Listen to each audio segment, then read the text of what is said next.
गौरांग नाम का आदमी अपनी आंखें खोलता है। वो खुद को एक अजीब सी जगह में पाता है। चारों तरफ सीमेंट की दीवारें, ऊपर से नीचे तक एक सी लंबी खाई जैसी जगह, और बीच में एक चलता हुआ प्लेटफॉर्म जो ऊपर से नीचे जा रहा है। हर लेवल पर 2 कैदी रहते हैं और हर लेवल पर सिर्फ 2 मिनट के लिए वो प्लेटफॉर्म रुकता है, जिस पर ऊपर के लोगों का बचा हुआ खाना आता है। गौरांग के साथ एक बूढ़ा आदमी है, ट्रिमकासी। वो कहता है, यहाँ भूख नहीं, जान बचाना सिखाया जाता है। प्लेटफॉर्म का पहला दिन। जब प्लेटफॉर्म उनके लेवल पर रुकता है, ट्रिमकासी पागलों की तरह खाने पर टूट पड़ता है। गौरांग घिन से देखता रहता है, लेकिन जब एक सेब दिखता है तो वो उसे जेब में रख लेता है। तभी अचानक रूम का टेम्परेचर बढ़ने लगता है। ट्रिमकासी चिल्लाता है, सेब फेंक दो वरना मर जाओगे। गौरांग सेब नीचे फेंक देता है और तापमान फिर से नॉर्मल हो जाता है। अब उसे समझ आता है कि यहाँ किसी भी चीज़ को प्लेटफॉर्म से रखना मना है। रहस्य खुलने लगता है। गौरांग पूछता है कि वो यहाँ कैसे आया। ट्रिमकासी बताता है कि उसने एक आदमी को गलती से मार दिया था, इसलिए सज़ा के तौर पर यहाँ भेजा गया। वो कहता है, हर महीने लेवल बदलते हैं, अगर ऊपर जाओ तो जन्नत, नीचे जाओ तो नर्क। वो बताता है कि वो पहले 132वें लेवल पर था, जहाँ खाने की जूठन तक नहीं पहुँचती थी। फिर भी वो जिंदा बच गया, लेकिन कैसे?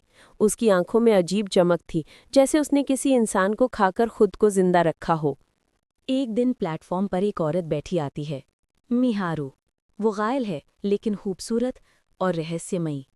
गौरांग उसकी मदद करने की कोशिश करता है, पर ट्रिमकासी चिल्लाता है, मत छूना इसे। ये हर महीने किसी को मारकर नीचे उतरती है, अपने बच्चे को ढूंढने। गौरांग को विश्वास नहीं होता, लेकिन जो प्लेटफॉर्म नीचे जाता है तो नीचे वाले लोग उस औरत पर हमला करते हैं और वो अकेले ही दोनों को मार डालती है। प्लेटफॉर्म नीचे चला जाता है, खामोशी छा जाती है। 171वां लेवल, नरक की गहराई। 30 दिन पूरे होते हैं। दोनों को स्लीपिंग गैस से बेहोश किया जाता है। जब गौरांग की आंख खुलती है तो वो खुद को 171वें लेवल पर पाता है। बिल्कुल अंधेरा, बदबू और कोई खाना नहीं। और सबसे भयानक बात, वो बांधा गया है अपने ही बिस्तर से। ट्रिमकासी उसके ऊपर झुकता है और कहता है, माफ करना गौरांग, लेकिन इस बार मुझे मरना नहीं है। वो अपने चाकू से गौरांग के शरीर पर कट लगाता है। उसके घावों से खून बहता है। ट्रिमकासी उसे खाकर जिंदा रहने लगता है। मिहारू का दूसरा आगमन। 3 दिन बाद प्लेटफॉर्म रुकता है। मिहारू ऊपर आती है और ट्रिमकासी को गौरांग के ऊपर झुके देख लेती है। वो उस पर झपट पड़ती है और अपने चाकू से ट्रिमकासी का गला काट देती है। गौरांग किसी तरह बंधन तोड़ता है। ट्रिमकासी का शव गिरता है और प्लेटफॉर्म नीचे चला जाता है। गौरांग अब अकेला है, कमजोर, लेकिन अब अंदर से पूरी तरह बदल चुका है। 30 दिन बाद गौरांग नए साथी बहारात के साथ नए लेवल पर जागता है। इस बार उसने ठान लिया है कि वो सिस्टम बदलेगा। वो और बहारात प्लेटफॉर्म पर बैठकर नीचे जाते हैं।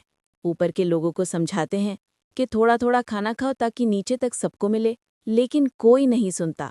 फिर बहारात उन पर डंडा लेकर हमला करने लगता है। कई लेवल नीचे उतरते हैं।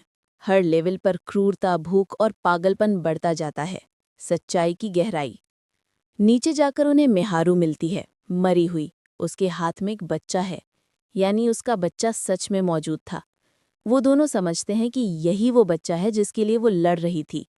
गौरांग बच्चे को प्लेटफॉर्म पर बिठाकर ऊपर भेज देता है, ताकि वो इस सिस्टम के बाहर पहुंच जाए और ऊपर वालों को समझ में आए कि नीचे वाले भी इंसान हैं। अंत का अर्थ।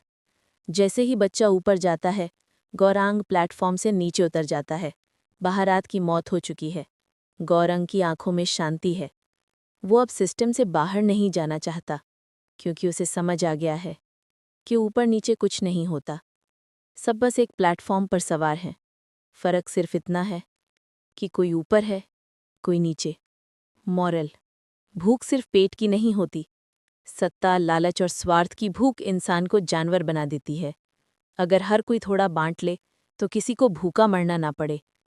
अगर आपको ये वीडियो पसंद आए तो लाइक करें, सब्सक्राइब करें और बेल आइकन दबाएं ताकि अगली कहानी सबसे पहले मिले।